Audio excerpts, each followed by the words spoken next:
Hello everyone, happy Tuesday. Welcome back to the attic. The lighting is obnoxious in here right now. Has anyone else got one of these ring lights for all your Zooms? Such a struggle for people who wear glasses. Like, how many people have to deal with that every day, you know? I see these people in their like perfectly executed lighting.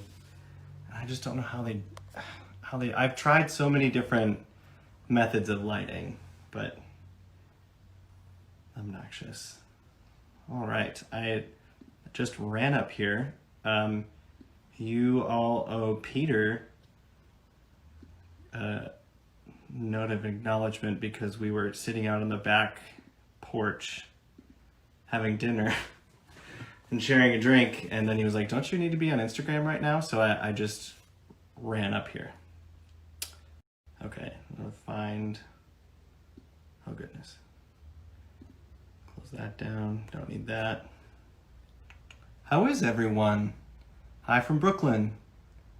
Good to see you. Oh, what did Stefan do? Stefan, what did you do?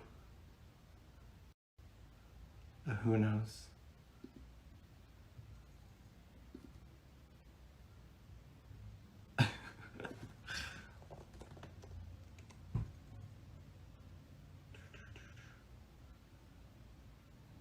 Stefan's helping with lighting. It's usually, I don't know, maybe it's because it's at night and I sometimes get like the glow in. I have another like box light over there, you know, and who cares really, right? Like, Stefan, just call me later. I mean, I guess I care a little bit, you know. Thanks for ordering the book, Ryan. I appreciate that. Hello, Bendix Coffee. You have a major fan in my mother. She keeps telling me about all of the Bendix coffee she has at home. Thank you, Stefan. Please call. Hi, Julie. Hello, Notre Dame. Texas Gulf Coast. Nice. What about that baby Buttigieg? What about him?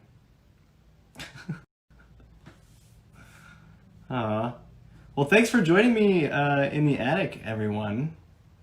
I was going through my email and I was trying to find the specific name of the store I bought this shirt from because I saw a couple people commented on it, and I bought it during Pride Month during one of these, let me see if I can find it. And you like, in the search bar, just put like, your order's on its way. Like, way too many things. How would I search for shirt? Pride shirt. Oh, there's Buddy. All right, well, whatever. Thanks for joining. I'm getting so distracted here. Well, welcome back to the attic. Thanks for joining me. Something to tell Tuesday. Really excited. I believe this is 6 weeks out from the publication of the book. And Buddy Park, take a drink. I didn't bring my drink up with me. The only alcohol I have up here is rubbing alcohol because Buddy had a tick the other day, so I got the tick out. All right, 6 weeks to publication. Getting really nervous. I believe the books are actually arriving this week. I gotta start. I have already started putting together a lot of promotional packages that are going to be sent out, and it's very scary to, one, have it in your hands, and then two, to send it out to other people, especially because I feel like I opened up about a lot of things in this book. And you know, when you're sharing your life story with the rest of the world, obviously opening your story up to critique is a little intimidating. So thank you, Brandon. I'm excited for you to read it as well. All right, put out the poll. We'll keep doing this every Monday. I'll put out the poll every Tuesday. I will read a little excerpt from the book. Let's see, the poll this week was animals, so many different things. 4-H days, Buddy and Truman. High school. High school came in third this time. I think last time it was last, right? Campaign trail life, obviously a big portion of the book, and something embarrassing wins this time. So we'll read about something embarrassing. So yeah, we'll do this. I'll keep doing this up until publication. I believe the week before publication, and I'm only going to read a paragraph or two, but just excited to share it with everyone. So today we're going to read about something a little embarrassing. I want to leave like the really juicy stuff in the book.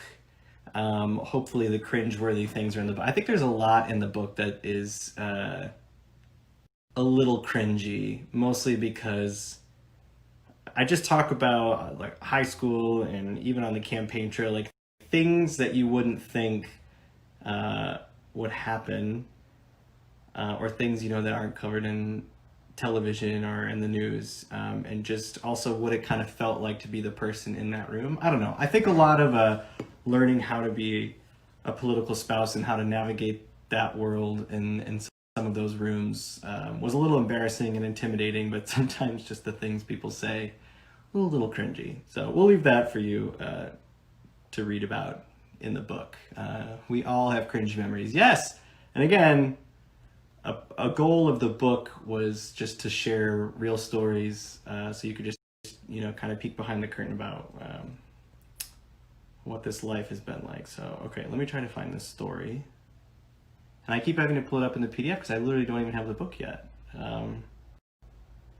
By the way, I don't know if my mother's watching. She's a big fan.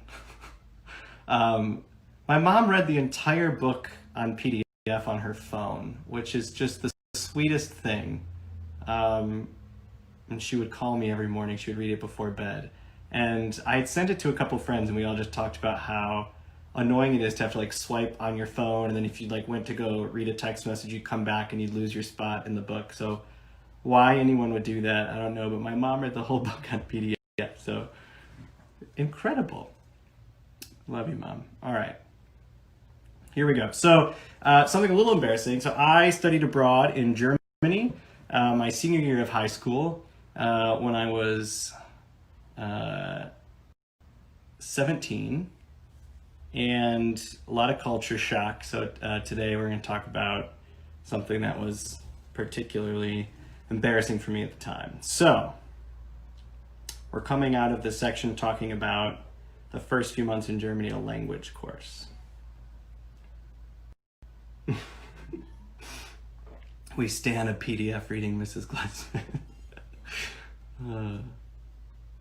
All right. After the language program was over, we went off to our full-year families. Mine lived in Mecklenburg-Vorpommern, the lakes region of northern Germany, and I was very excited to move in with them. Before I left for Germany, my future host brother had found me on MySpace, and we'd been chatting for a few months. He had recently returned from an exchange year in the States. Thank you, buddy. But as is usually the case with culture clashes, things began to derail soon after I arrived at their house. Since it was still summertime, the family was very excited to take me to the lake where they had a little piece of property. This sounded good to me. I told them in my improving but still not great German that we had lots of lakes where I was from too. What we don't have as much of in northern Michigan is public nudity.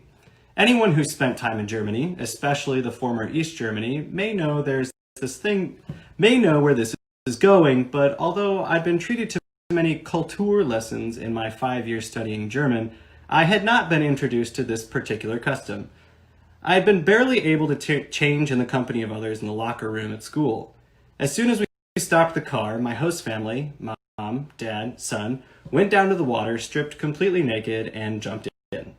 I was torn between competing impulses. Am I supposed to do this? And I cannot do this. I later learned that naked swimming, as well as naked sauna and naked hiking, was part of a larger popular German movement called Freikörperkultur, literally free body culture. At the time, I just felt like I was a test case in culture shock. I dragged my suitcase out of the car, brought it inside, and dug through everything I'd brought with me until I finally found my swimsuit. When I emerged from the house, I saw the family trudging back up the lawn with their towels. While toweling off, bare ass naked right there in front of me, an entire hour after our first meeting, the mom said something eating cake. So I decided to forego the lonely swim and sit down and eat cake with them, in my swimsuit. The cake was dry, and so was the conversation. They had put their clothes back on, but I was still too embarrassed to make eye contact with any of them. So there we go.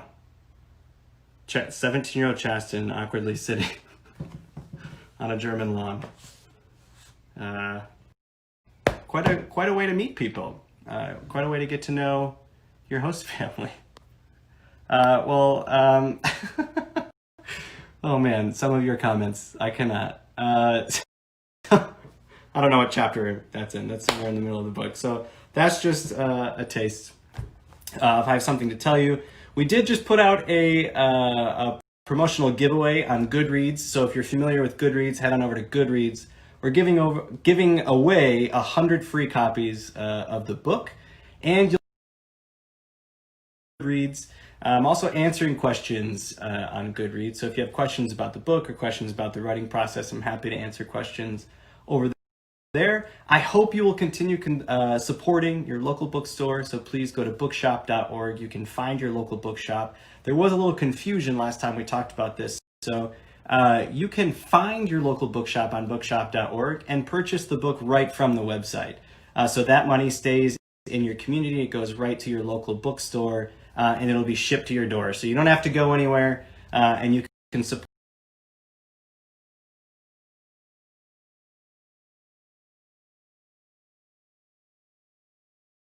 have the ability. Please support your